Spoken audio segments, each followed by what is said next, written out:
Shalom Godly Family. Keindahan karunia Tuhan di pagi ini akan lebih sempurna dinikmati bersama teh hangat. Teduhkan hati, hadirkan semangat. Firman Tuhan pemberi semangat.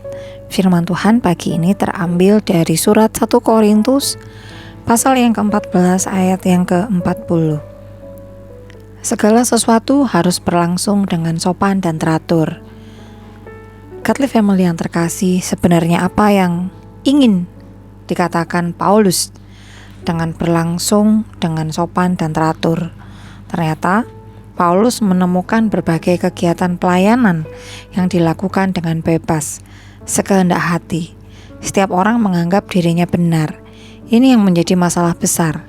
Setiap orang melakukan pelayanan dengan aturannya sendiri, sehingga pada akhirnya akan menimbulkan konflik secara internal.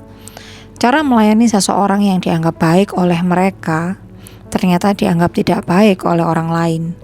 Kritik tidak mengubah mereka karena mereka justru mengeraskan hati dan tetap bertindak sesuka hatinya, sehingga terjadilah kekacauan dalam pelayanan. Di sini Paulus mengingatkan mereka bahwa gereja membutuhkan pelayanan yang berlangsung dengan sopan dan teratur. Apa yang dilakukan di dalam pelayanan tidak bisa dikerjakan sesuka hati. Harus ada aturan yang dibuat bersama untuk kebaikan bersama. Budaya menghormati, terlebih terhadap orang yang lebih tua, tetap menjadi bagian dalam pelayanan yang sangat penting. Dengan demikian, tidak ada orang yang akan mencari muka, mengutamakan kepentingan diri sendiri dan menonjolkan diri. Kesopanan selalu menghargai orang lain terlebih dahulu, merendahkan diri di hadapan yang lain.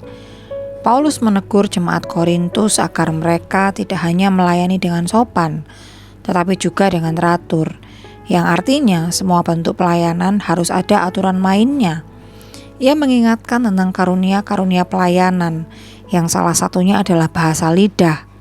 Dengan tegas ia mengatakan bahwa bahasa lidah tidak bisa dipakai di tengah-tengah persekutuan, karena itu akan mengacaukan suasana.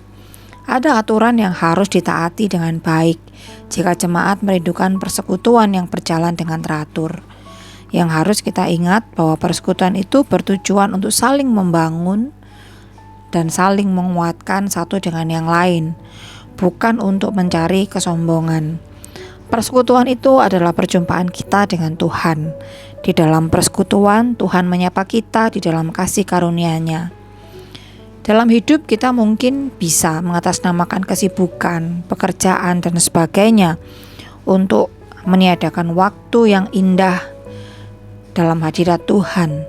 Tapi saya yakin, jika kita membiasakan diri sejak sekarang untuk meluangkan waktu, selalu saja ada waktu yang bisa kita pakai untuk mendengar kata-kata Tuhan dan mengucap syukur atas penyertaan-Nya sepanjang hari. Saya percaya selalu ada cukup waktu untuk meluangkan sedikit waktu secara teratur untuk berdoa, bersaat teduh, dan membaca firman-Nya, merenungkannya. Jika kita menyadari seperti Daud yang berkata, "Firman-Mu itu pelita bagi kakiku dan terang bagi jalanku," maka kita akan tahu, tanpa pegangan itu kita akan semakin sulit untuk bertahan dalam kehidupan yang semakin sulit. Keteraturan itu yang diinginkan Tuhan dari kita untuk kita terapkan dalam hidup kita berkomunitas, bukan kesemrawutan, apalagi kesemena-menaan.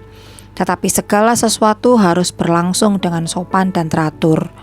Sopan dan teratur seharusnya bisa menjadi cerminan sikap atau perilaku dari anak-anak Tuhan di dalam komunitasnya, karena itu yang dikehendaki Tuhan untuk kita.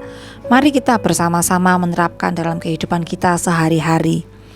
Jangan dulu bermimpi untuk menikmati kota yang berjalan dengan tertib, rapi, dan teratur, penuh sopan santun, jika kita sendiri belum mampu melakukannya. Mulailah dari diri kita sendiri.